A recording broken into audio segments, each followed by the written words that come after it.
지난 시간에 봤던 곳이 너네 교과서 기준으로 412쪽 중략 줄거리 전이었어. 중략 줄거리 전에 나와 있는 주된 내용이 황만근의 실종이야. 황만근의 실종, 그지? 황만근의 실종. 그리고 뭐가 나오느냐? 중략 줄거리 전에 나오는 게 황만근의 실종과 마을 사람들의 이기적인 태도.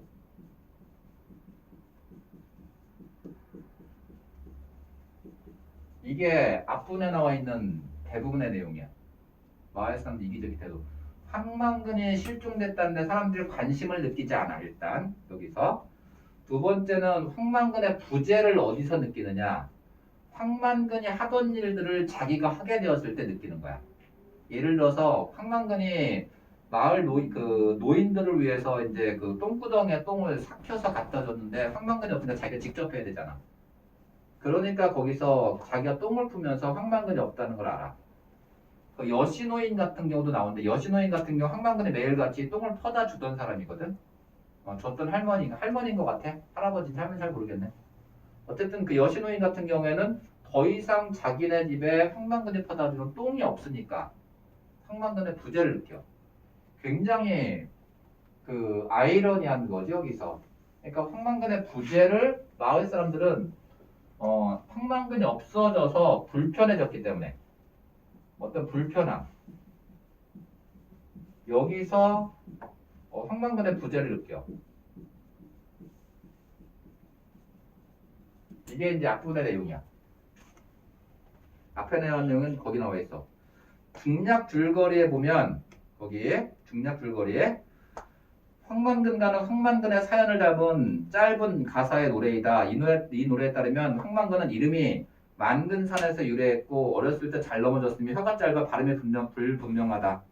황만근의 가족은 어머니와 아들 두 사람이다. 황만근의 어머니는 황만근이 뱃속에 있을 때 전쟁을 남편을 여의고 8달 만에 황만근을 낳았는데 예전이나 지금이나 가사를 돌볼 줄 모른다.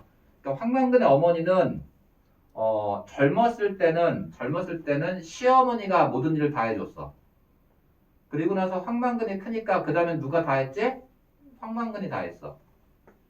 여기서. 그러다 황만근이 우연히 물에 빠져 죽으려는 여자를 구해주고 함께 살게 되었는데 여자는 황만근에게 경운기를 사주고 같이 산 지 7달 만에 아기를 낳은 다음 사라져버린다. 여기서. 그런 다음에 여기까지 줄거리를 보고서 이제 너네들한테 나눠준 프린트물 한번 봐봐. 너네들한테 준 프린트물. 거기서 11쪽. 프린트물 황만근이 이렇게 말했다에 11쪽.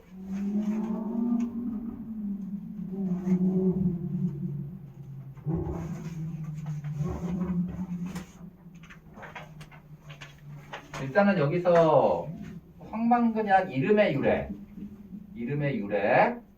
이름은 지금 얘가 살고 있는 곳이 신대리란 마을인데 신대리를 둘러싸고 있는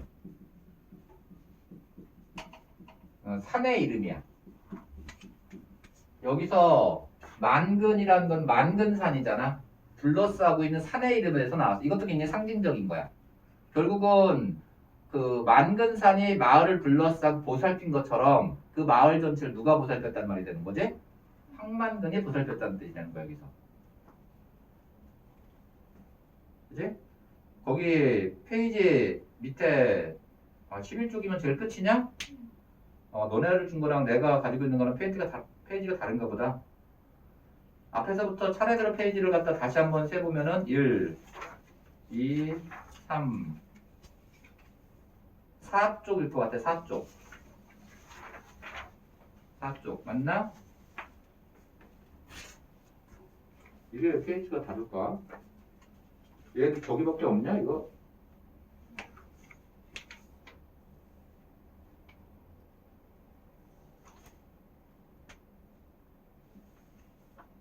4쪽. 4쪽. 오른쪽에 제일 밑에 거기 영장 나오는 내용 나온 거 맞냐? 밑에서 네 번째 줄에. 아니구나. 잠깐만 있어봐. 보는 파일이 다른 것 같아. 난 옛날 파일을 갖고 있는 것 같아.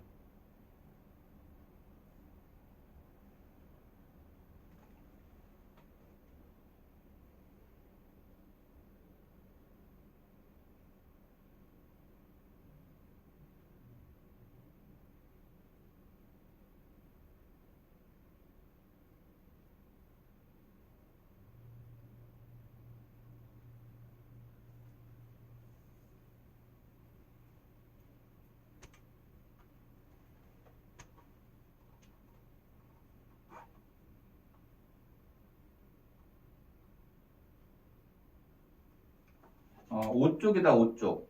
5페이지 보면 위에서 6번째 줄에 보면 그러네. 그런데 이런 게 있었다. 찾았니? 황만근이 이제 군대를 가게 된 거야. 군대 징집령장에 나왔다. 동네는 물론 온 면에서도 알려진 바보라 황만근은 했지만 신체 검사와 소집 면제에 필요한 절차를 밟기 위해 군청이 있는 읍에는 가야 했다. 황만근은 쌀밥을 한 솥에서 간장과 소금으로 간을 한 뒤에 참기름으로 맛을 내서 주먹밥을 만들었다.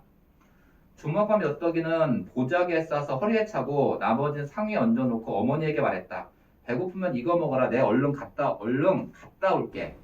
그러니까 집안의 일을 모두 말을 하는 거니 황만근이 하니까 황만근이 이제 여기서 신체 검사를 받으러 가는 동안 어머니가 막 배고플까봐 여기 밥상을 차려놓은 거야 여기서. 근데 황만근은 어머니는 쓰다 달다 말도 없이 황만근이 하는 양을 지켜볼 뿐이었다. 신체 검사는 황만근의 생각처럼 얼른 끝나지 않았다. 그때만 해도 황만근은 입가에 침만 좀 흘렸을 뿐 또래 친구들처럼 20살 남짓한 건강하고 잘생긴 청년을 보였다는데 여기 잘생긴 청년을 보였다는 데라고 말하고 있으니까 여기 나와 있는 내용 모두 다 민씨가 들은 이야기를 전달하고 있는 거야. 누가 들은 이야기를 전달하고 있다고? 민씨. 그럼 이 이야기 구조는 누구야? 서술자는 전지적 서술자야. 서술자 누구라고? 그러니까 작품 밖에 있는 거야. 그런데 이 사람이 누구의 시각을 주로 보냐면 민씨의 시각이야. 민씨의 시각에 비친 황만근과 그리고 마을 사람들 그리고 이제 들은 이야기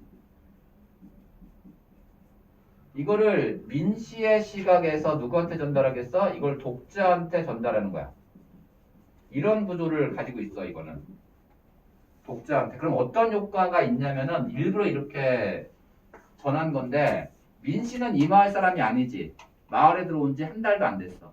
그럼 민씨가 이 이야기를 전달하니까 어떤 효과가 있겠어? 첫 번째는 황만근이야 마을 사람들은 편견이 있겠니 없겠니? 편견이 없지? 그래서 얘는 선입견 없이 어떻게 할 수 있는 거야? 선입견 없이 객관적 전달이 가능한 거야. 객관적 전달이 가능해. 그렇기 때문에 여기서 보면은 황만근에 대한 황만근의 인물됨에 대한 인물됨에 대한 어떤 설득력이 높아져. 설득력이 높아진다. 왜냐면 마을에서 맨날 살던 사람이 황만근한테 얘기하면 그거는 같이 늘 살았으니까 꾸며서 말할 수도 있잖아. 근데 황만근은 늘 같이 살던 사람이 아니야. 그러니까 여기서 선입견 없이 객관적으로 전달하고 황만근 인물에 대한 설득력을 높일 수 있다. 이건 사실일까? 선입견 없이 객관적으로 전달할 수 있다는 사실일까? 어떨 것 같아, 서빈아? 그럴 수 있는 것 같아? 꾸밀 수도 있지. 그런데 독자가 느낄 때는 어떻게 느낄 수 있어? 이렇게 전달하고 있구나라고 느낄 수가 있는 거야. 왜냐면 얘는 민씨는 마을에 들어온 지 1년밖에 안 되는 거거든. 맞지? 그래서 전지적 서술자가 민씨의 주로 민씨의 시각에서 황만근과 마을 사람들 그리고 자기가 들은 이야기를 전달하고 있는 거야. 여기서도 똑같아. 여기서 어쨌든 얘가 집에 오는 길이지 여기서 지금 황만근은 결국 새벽에 뜬 저녁이 되어서야 신체 검사장에서 풀려날 수 있었다. 밤길을 도와 백리길을 걸어서 어머니 본적이 되는 집으로 돌아오던 황만근은 평생을 좌우할 기이한 경험을 하게 된다. 니모 기이한 경험. 여기서 당시에는 군청에 있는 읍에서 신대리까지 오는 버스도 없었고 있다 해도 끊어질 시각이라 산길로 오는 게 빨랐는데 4개의 봉우를 돌거나 넘어야 했다. 그중 네 번째 고개는 토끼고개 동그라미 토끼고개 어지간해 다 왔다 싶었는데 어째선지 걸어도 고갯마루가 나오지 않고 한 군데서 맴도는 듯가 싶더니 문득 어둠 속에서 털이 눈부시게 하얗고 창날처럼 뻗친 수염과 홍보석처럼 붉은 눈을 가진 토끼가 달려나왔다. 그날은 금음때여서 달빛조차 없었는데 눈부시게 튀었다니 그 무슨 바보 같은 소리냐고 사람들은 말한다. 그러니까 사람들이 말할 때는 황만근의 이야기가 믿을 수가 없는 거야. 여기서 황만근이 토끼 귀신을 만난 얘기라고 있거든. 그러니까 객관적으로 본다면 이런 일 일어날 수가 없지. 그지? 황만근의 말을 통해서만 전달되는 거야. 이거 여기서는 이 경험을 한 거는 황만근만이 경험한 거야. 그래서 여기서 무슨 요소가 들어가느냐? 여기서 설화적 요소가 개입된다. 설화적 요소. 옛 이야기의 요소가 여기서 개입되고 있는 거야. 여기서. 어쨌든 토끼가 나타났어. 중간에 이제 그 좀 몇 줄 내려가서 그 건너뛴 부분에 보면 너는 집에 못 간다, 너는 집에 못 간다, 너는 집에 못 간다, 너는 여기서 죽는다 하고 토끼의 입술이 갈라진 사이로 황망근의 엄지손가락 날카로운 이가 반짝였다. 무슨 불빛이 있어 반짝이기까지 했느냐고. 초봄이라 토끼 고개에는 눈이 채 녹지 않고 있었다. 하다못해 별빛에라도. 이건 사람들이 황망근의 말을 이해하기 위해서 그런 거야. 왜 그 토끼의 눈이 반짝였을까? 약간 어쩌면 눈의 빛이 반짝일 수도 있고 여기서 그 별빛에 반짝였을 수도 있는 거야. 그게 뭔 소리라나? 내가 내 집에 내 발로 가는데 네가 뭐라고 집에 못 간다 하나? 귀신이야 썩 물러가가 토끼마 착 엎드리라. 내가 너를 타고서 집에 갈란다. 거기에 거대한 토끼는 황망근에 한 번도 맡아본 적이 없는 비린 냄새를 풍기면서 느릿하고 탁한 음성을 다시 말했다. 너는 여기서 죽는다. 너는 여기서 죽는다. 너는 여기서 죽는다. 너는 집에 못 간다. 라고 말을 하고 있는 거예요. 토끼가 근데 이걸 갖다 황망근이 뿌리치고 집에 가려고 그래. 황망근은 온몸에 소름이 돋고 털이랑 털이 모두 위로 곤두섰다. 그래도 있는 힘을 내 토끼를 밀치면 비키라! 하고 소리를 질렀다. 그런데 토끼를 밀친 황망근의 팔이 토끼의 털에 묻히는가 싶더니 진공청 속에 빨려드는 파리처럼 쑥 안으로 빨려 들어가는 것이었다. 그건 가로 열고 나왔지 황망근의 한 말이 아니라 그 말을 들은 민씨의 표현이다. 밑줄. 민씨의 표현. 누가 들은 말을 전달하고 있는 거지? 민씨가 황망근으로부터 들은 말을 전달하고 있는 거야. 그지? 민씨가 황망근으로부터 들은 말을 전달하고 있는 거야.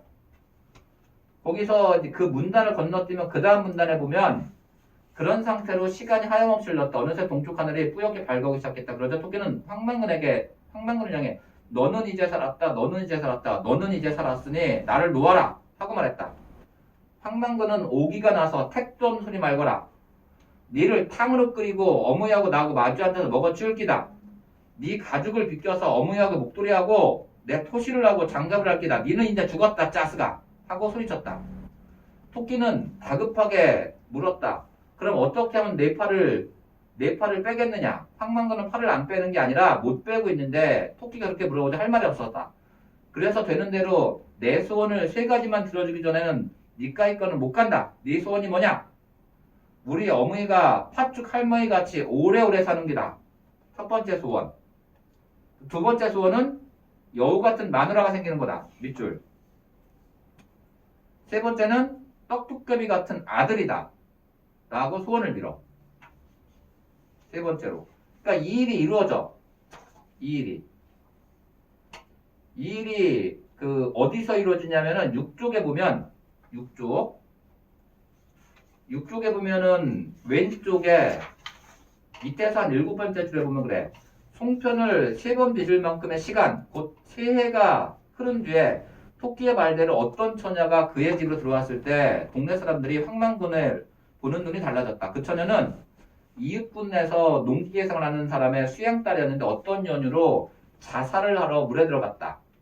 기왕 물에 빠지려면 인적이 없는 곳에 빠지는 게 좋겠지만 죽이려는 마음이 급해서 동네 옥에 들자마자 곧바로 물에 몸을 던졌다. 그런데 마을옥이 길 아래 물가의 조그만 집 마루에서 지나간 사람에게 눈인사라기에 늘 바깥을 보고 있는 눈이 있음을 몰랐다. 그게 황망근이지? 황망근이 그 처녀를 구해주는 거야. 여기서 오른쪽에 보면 처녀의 허리가 물에 들어가는 중에 뒤에서 짱깐 하고 뛰어왔다. 그러고는 혀 짧은 소리로 무슨 말 했는데 처녀는 알아듣지를 못했다.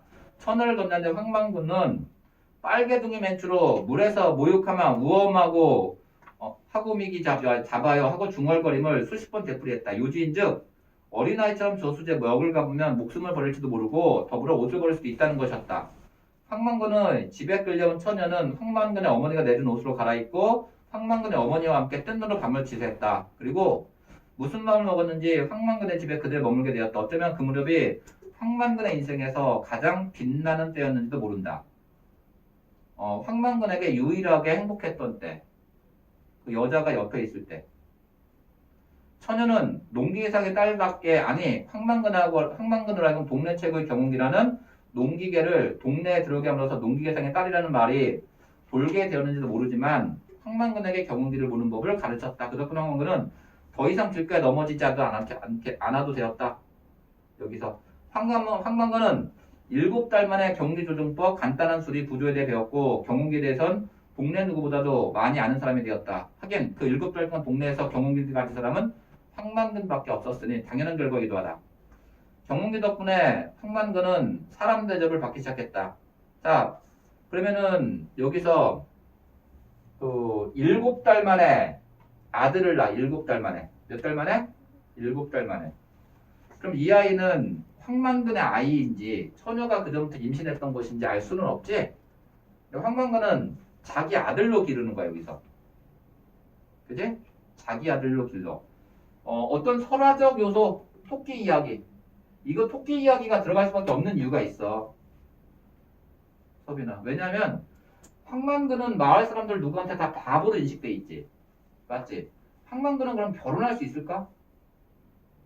황만근의 결혼을 설명하기 위해서 필요한 요소가 뭐야? 어떤 설화적 요소. 그런 게 필요한 거지 여기서. 그리고 황만근은 또 술을 갖다 엄청나게 좋아하지? 술을 엄청나게 좋아해. 다시 여기까지 보고 나서 너네 교과서로 가보자.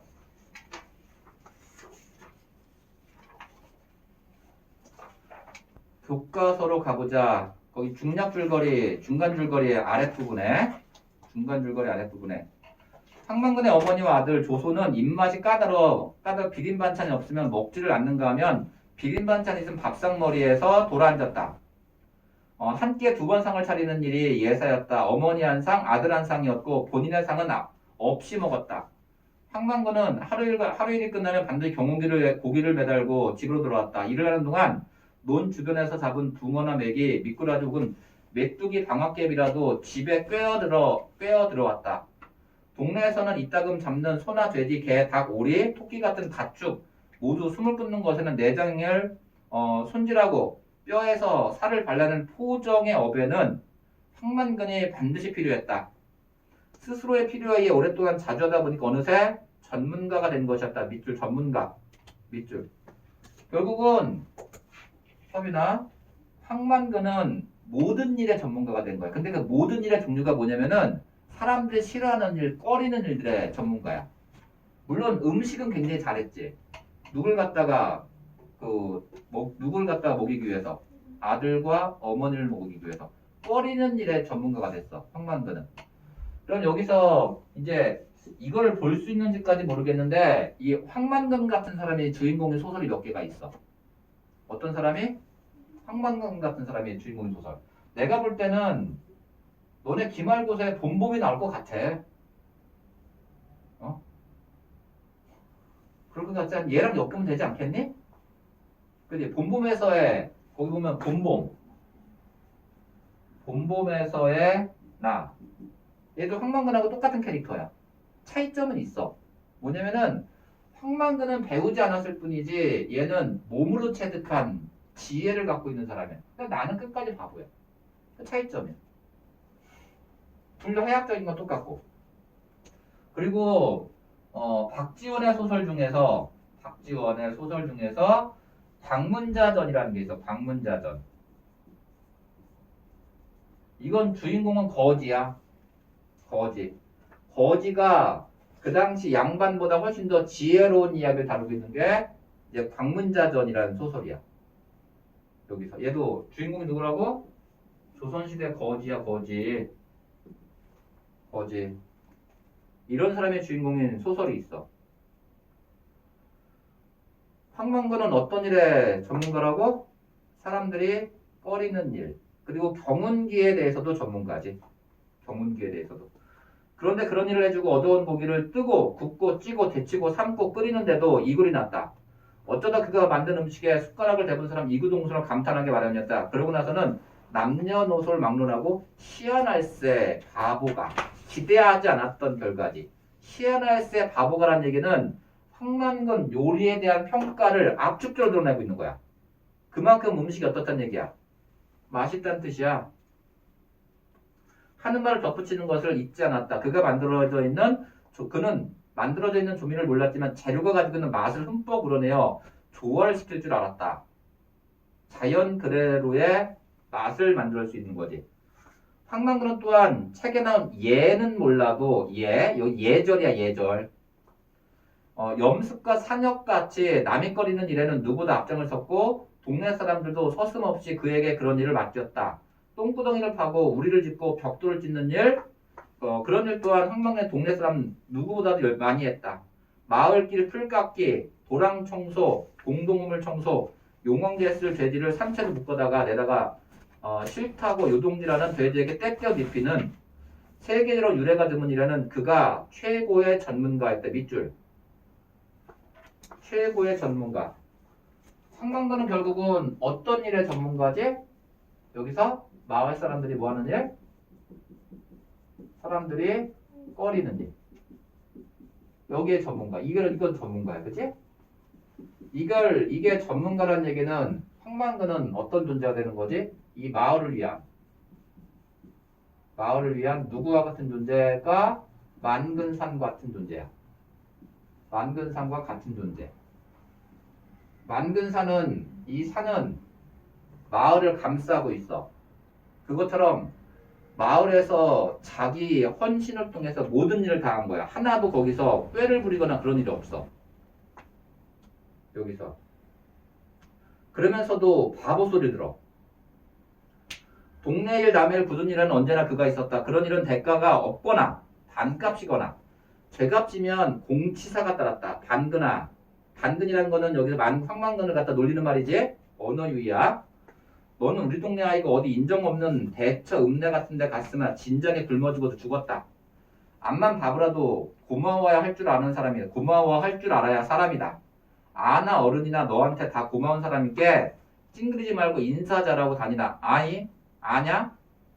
황만근은 황계석 씨의 이런 긴 사설을 들을 때조차 벙글거렸다. 일이 끝나면 굽신거리고 인사를 했다. 춤추듯이 흥겹게.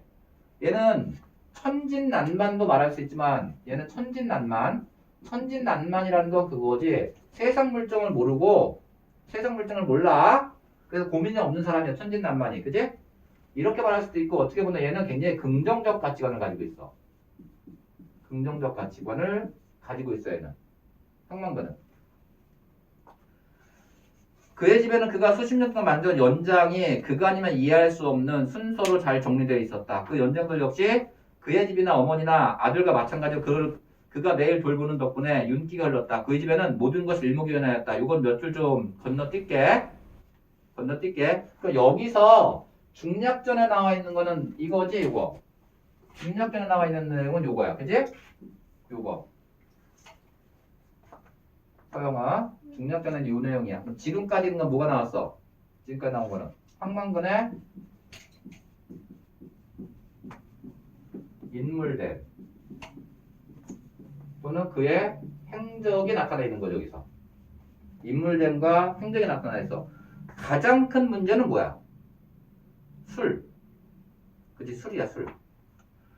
다만 황만근은 술을 좋아했는데 가난한 까닭에 자주 취하게 마실 수는 없었다. 어쩌다 동네 애경사가 술을 공짜로 마시기가 생기면 반드시 고꾸라지도록 마셨다. 고꾸라진 그를 떼매고 집에 데려다 뉘어줄 사람이 없었다는 까닭에 동네 사람들은 몰인정하고 야박해서가 아니라 그런 일 한두 번도 아니고 태어나서 한 번도 제대로 씻지 않은 몸에서 풍기는 야릇하고 기이한 냄새가 남의 옷이나 몸에 배면 솥에 넣고 삶아도 쉽게 가시지 않는 평판이 있어서 떼매기를 싫어했다. 마당이나 길섭을 가리지 않고 누워서 잠을 잤다.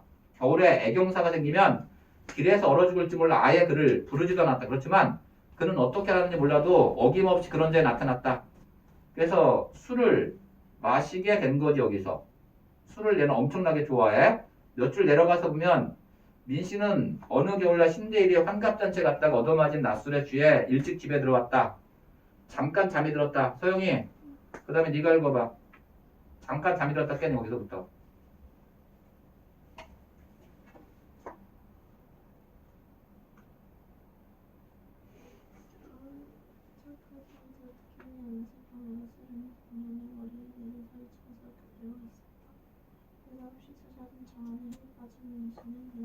잠깐 일단 좀 아까 그 부분은 비유적인 표현을 통해서 시간적 배경을 나타내고 있는 거. 어스름이 서리처럼 내려와 있다는 얘기, 서럽게 내려와 있다는 얘기거든.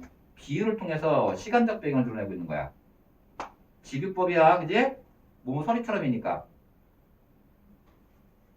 계속 읽어봐. 없이 찾아온 정원의 힐파는 열심히 눈을 감추고 있었다. 내 벽 하나를 두고 길에 갔다 한 방에 두려운 소리가 있어서 당신은 웃음을 조금씩 누르고 보았다. 아버지야 이놈아 붙들지 마라. 당신 귀에 들어 소리는 목소리였다. 조금만 더 앉아있자. 내네 엄마를 보고 싶어. 보다 말았다 하나. 그것은 마음을 만든 사내의 머리감 같았다. 너는 어째 맨날 술을 처먹고 계속 어서냐. 너 때문에 내가 교감도 못해 꼬린 손질을 싫고 고마운 맛이었다. 그럼 여기서 본다면은 아버지와 아들의 처지가 바뀌었지. 아들이 어른 같고 아버지가 오히려 뭐 같아? 아들 같아.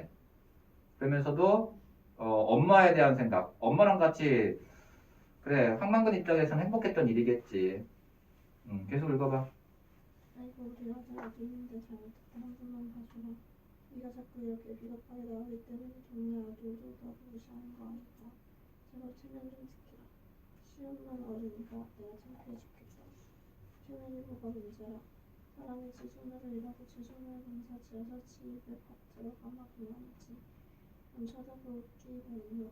여기서는 이건 되게 중요해. 황만근의 가치관을 드러내고 있는 거야. 황만근의 가치관. 자기 힘으로 살면 돼. 황만근의 가치관을 드러내는 거야. 사람이 지 손으로 일하고 지 손으로 농사 지어서 지 입에 밥이 들어가면 그만 남 쳐다볼 게 뭐 있노? 황만근이 가지고 가치관이에요. 계속 읽어봐. 아이고 그런데 왜 자꾸 눈이 감기가. 네 자꾸 이렇게 가만하면 들어준다 하면 볼까? 아이고 제가 정말 잘못했습니다. 아들님도 눈앞에요. 제발 엄마만 부르지 마세요. 그리고 변에 콩콩하고 머리를 붙이는 소리가 나더니 부자가 이은 한가구로 비틀거리며 집으로 돌아가는 듯했다. 당신은 그때 동네에 들어온 지 얼마 되지 않던 터라. 그 부자가 생각하면은 모르는 일정인가 아니면 도깨비가 장난하는 건가 하면서도 자주 나오는지 찾을 수 없었다. 드디어 어쩌다 민씨와 소녀가 만나게 되었을 때 민씨는 그날의 일을 떠올리며 소녀에게 이것저것 물어보았지만 그저 술 먹고 탕탕 쉬고 중학생일 뿐이었다. 하여튼 민씨는 그 일 이후로 그 부자를 눈여겨 보게 되었다. 한번에 주량이 술도 컸다. 그는 경험이 생각하는 늘 형님말짜리 술통을 펜으로 갖고 싣고 다녔다. 그는 어머니와 아들의 끼니를 지읒 정성을 바치는 것처럼 통통한 낸 술을 채우고 있다. 그는 밥을 먹기 전에 지름이 자신 얼굴만 한 양은 그릇에 막걸리를 한 용품 부어 많이 마시고 물 먹은 뒤에 나머지를 소리도 맛있게 제목한다고 같이 마셨다. 들레에 나가는 날이면 점심을 라면 하나를 가지고 갔다. 봉지를 뜯기 전에 막걸리 반 용품, 봉지를 뜯어 물을 붓고 힘든 생면을 삼키다 싶고 먹고 나서 다시 반 용품, 저녁때는 식구들이 밥을 먹는 동안 하루에 혼자 한 용품이었다. 그것이 그의 저녁이었다. 식구들이 밥상을 돌리며 설거지하고 난 뒤에 동네 운전애들이 어디서 출판을 벌리는지 마을 회관을 비롯해서 동네를 돌며 커다란 호화기로 주의 있게 살피다가 그런 자리를 발견하면 그의 주량을 부풀어질 때까지 무렴히 겨는 것이었다. 그러나 다음날 해를 보면 그는 부엌에서 정성껏 차린 밥상을 어김없이 방으로 들여보내는 것이었고 자신의 마루에 앉아 막걸리를 반 용품 뒤식사 그리고 본 용품의 술자리에 이어보는 것이었다. 자, 여기까지 봐보자. 지난 시간 봤던 게 여였고 앞부분에 나왔던 게 황문근의 인물됨이었어. 그지? 얘가 마을의 모든 일 다 하잖아?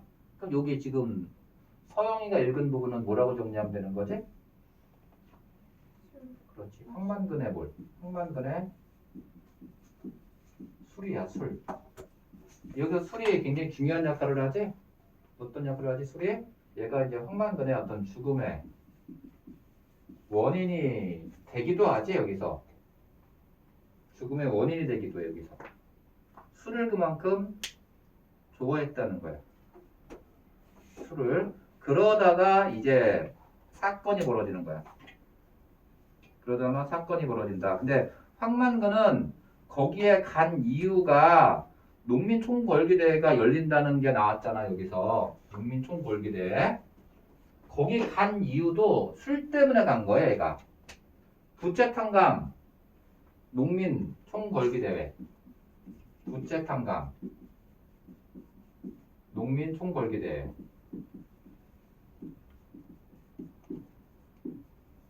부채 탕감 농민 총궐기 대회.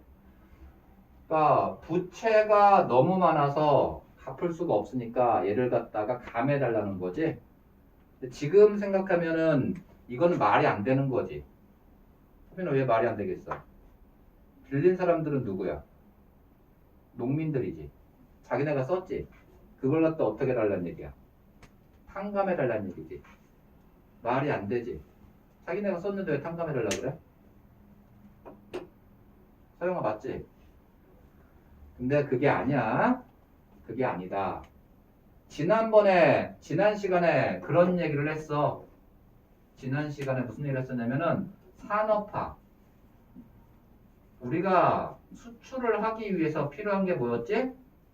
그러기 위해서는 저임금이 필요했지? 이걸 위해서 필요한 게 저임금이야. 임금을 적게 해줘야지만 외국의 물건을 싸게 팔 수 있어. 맞지? 저임금의 바탕이 되는 건 또 뭐야? 저고가. 저고가. 서빈 저고가가 뭔 뜻이야? 쌀값이 어떻게 해야 돼? 싸야 돼.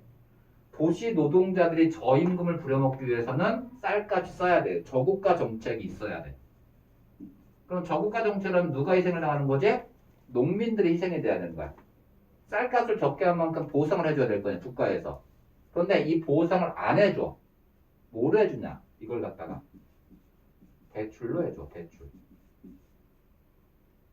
대출로 해줘.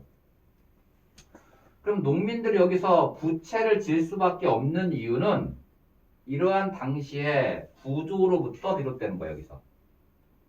그지? 농촌을 희생해서 저임금을 만들고 저임금을 만들어서 임금을 적게 해주고 그래서 수출해서 돈을 벌어. 그 돈은 누가 가져가? 이건 회사가 가져가겠죠, 회사가. 회사는 부자가 되는 거예요, 회사는. 노동자들은 저임금, 농민들은 저고가. 양쪽은 고통받는 현실. 이 현실에서 부채가 쌓인 거야. 농민들의 잘못이 아예 없다고 할 수는 없어, 여기서. 농민들 잘못이. 왜냐면 대출 이자가 엄청나게 싸니까 대출이 엄청 세고 쉽게 나오니까 무분별하게 돈을 갖다 쓴 건 농민들의 잘못이 있기는 있어. 갖다 쓴 건 잘못이. 하지만 이러한 구조적인 것 때문에 생긴 거야, 여기서. 그럼 이 사람들한테도 부채를 갖다 탕감해달라고 요구할 수 있는 권리는 있는 거야. 요 구조, 이게 지난번에 얘기를 했을 거야, 여기서. 이런 구조에서 벌어진 일이다. 그럼 여기서 마을 사람들의 이기적인 태도 같은 경우에도 다시 한번 생각해 볼 수가 있는 거야. 왜 마을 사람들이 이기적으로 바뀌었을까? 라는 것도 있는 거야, 여기서. 그러면은 이런 대출 때문에 결국은 그 쌓이는 것들도 있을 수밖에 없는 거거든, 여기서.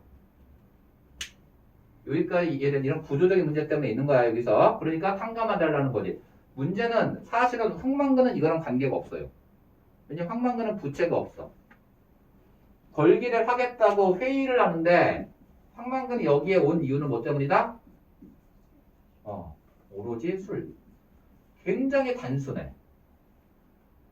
굉장히 단순해. 근데 이렇게 사실은 단순하게 사는 게 인생에서 가장 좋은 거 아니니? 복잡하게 살아야 돼? 솔직히 그 너네 뭐 복잡하게 살고 싶니? 서빈이 어떠니? 단순하게 살고 싶지 않아? 그치? 황만근의 삶이 어쩌면 가장 행복한 삶이 될 수도 있는 거야. 다른 것에 관심을 고르지 자기 관심이 마을을 위해서 그렇게 하지만 자기가 좋아하는 일만 하면서 살아가는 거잖아. 자기가 좋아하는 일 하면서 사는 게 얼마나 어려운데. 내가 며칠 전에 그 웹페이지에다 그 블로그 올린 것 중에 그런 게 있어. 고3 애들한테 질문했다. 너는 어떤 사람이니? 고3에게 물었다. 너는 어떤 사람이니? 제목이 그거야. EBS에서. 애들 뭐라고 대답했을까? 서빈아, 너는 어떤 사람이야? 라고 물은다. 너 뭐라고 대답할 거야? 서영이는? 거기서 아무도 답변을 못해. 그렇게 공부를 했고 3학년이 되냐 답변을 못해. 여기서. 왜 공부하는지도. 너 왜 공부하지? 답변을 못해. 인터뷰하다가 애들이 막 울어버려. 막. 자기가 19년이라는 인생을 살긴 살았는데 나는 도대체 뭐지? 넌 어떤 사람이야? 라는 질문에 답하지 못하는 19살. 다 마찬가지지, 그지? 그거에 비하면 황망근은 어때? 얘는 자기가 즐거워서 사는 사람이야. 즐거운 삶을 살아가는 거야. 그러니까 자기만의 우주가 이미 완성된 사람이란 얘기지. 자기만의 우주가. 외부에서 개입만 없다면 얘는 자기만의 우주에 살면 되는 거야. 문제는 자기만의 우주에서 살 수 없도록 만드는 외부적 요인이 있는 거지. 여기서. 그 다음에 계속 읽어봐. 서영이. 한동안은 동북제를 위한 전국 국민 총회 대회가 열린다고 이장 방송을 해서 저녁에 마을회관에 사람들이 모였다. 한번은 누구보다 먼저 나타났고 이장이 시키는 대로 마을 한장에서 밥가루를 받아 스테인리스 물잔이 2개밖에 없어서 한 사람이 마시면 다음 사람이 받고 하는 식의 술자리였다. 한번은 자신의 차례가 되는 방울처럼 잔을 줄로 마시고는 눈이 끔뻑거리면서 잔이 도는 것을 쳐다보고 있었다. 황망근의 관심은 오로지 잔이 언제 돌아올까 하는 걱정인 듯했다. 그래도 잔이 도는 속도는 너무 느렸다. 일시에는 좀 빠른 듯했지. 그래서 우리 동네에서도 궁청 앞에서 열린 대회에 저는 참가해야겠다. 이장 말이다. 그 집에 돌아가서 들으면 종교의 깨끗이 손실을 가지고 내일 아침에 빈소 앞까지 끌고 와서 집밥을 하는 게 힘든 지침이다. 그래가지고 궁청까지 가는 각도로 비행기를 뒤 행진을 하면서 우리의 별의 행복을 보여주는 거다. 자, 이 부분. 이 부분 이제 참가하는 방법이 뭐였지? 경운기. 경운기. 그런데 한 사람이 누구였어? 황만근 빼놓고는 아무도 없었다. 아무도 없었다. 경운기를 끌고 가면서 우리를 갖다가 여기서 이제 그 우리의 의지를 보이자 라고 얘기를 했지? 그런데 어떻다? 아무도 없었다. 아무도 없었다. 소리나 누구만 있었다? 황만근만 있었다. 농가 부채탕감 농민총궐기대에서 당사자는 황만근인가? 아니지. 황만근이 아니야. 누가 당사자야? 황만근을 제외한 사람들은 다 당사자야. 그런데 그 사람들은 자기의 결의를 보이는데 아무도 지침을 따르지 않았어. 너네 기말고사에 중간고사에서 아이러니 나왔지? 이게 아이러니야. 이게 구조적 아이러니. 이런 게 아이러니야. 이런 게 아이러니야. 이게. 이런 게. 거기서는 표현상에서 아이러니가 나왔지만 이런 게 아이러니야. 자기 문제에 대해서 아무도 안 나서.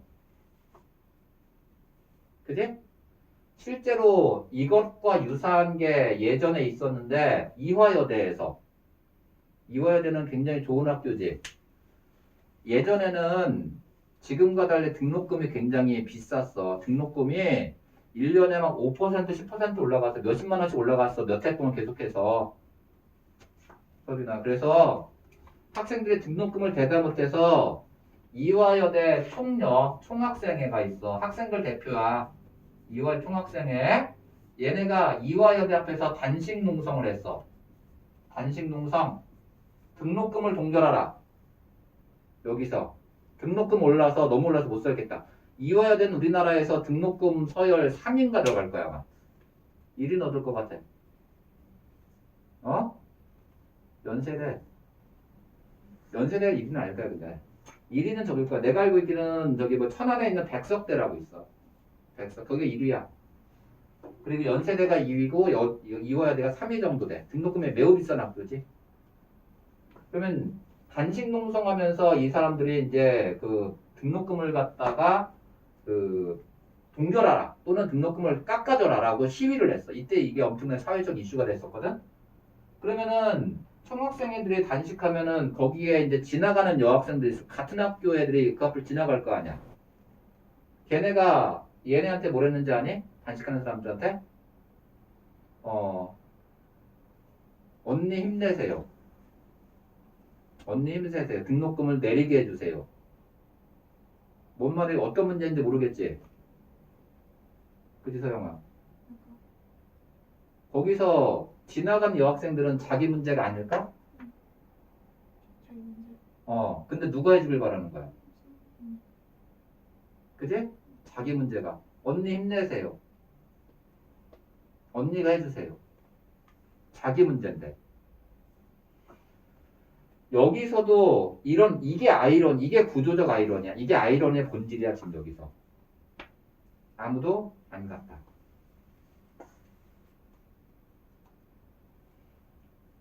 이해되나? 여기서? 그럼 거기 조그만 글씨로 써 있어. 농민 총궐교에 대해 방침에 대해 설명된 동네 사람들의 참여를 독려하는 방법 이장의 발언으로 대방침을 따르면 농민들의 경우는 연상을할까 집합해야 한다.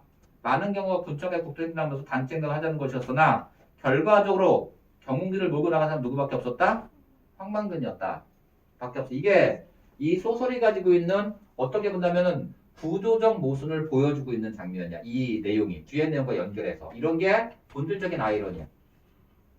그렇다고 너네 뭐 문제 나왔던 그분이 아이러니가 아니라는 건 아니야. 아이러니 맞아. 근데 이게 본질적인 아이러니 맞지? 문제 나왔던 거 너네. 아이러니가 뭔지 알겠냐? 굉장히 모순적인 거죠, 여기서. 여기서. 자기들의 문제. 자기들이 안 나서. 남이 해달라. 너네도 이런 경우 되게 많지? 소영이도 되게 많지? 그지? 그것도 일종의 아이러니 아니야? 그 공부하고 갔다가 집에 가서 힘들다가 엄마한테 투정 부리는 것도 그거 일종의 아이러니 아니니? 공부는 너네가 한 거지 뭐. 자, 여기까지 하고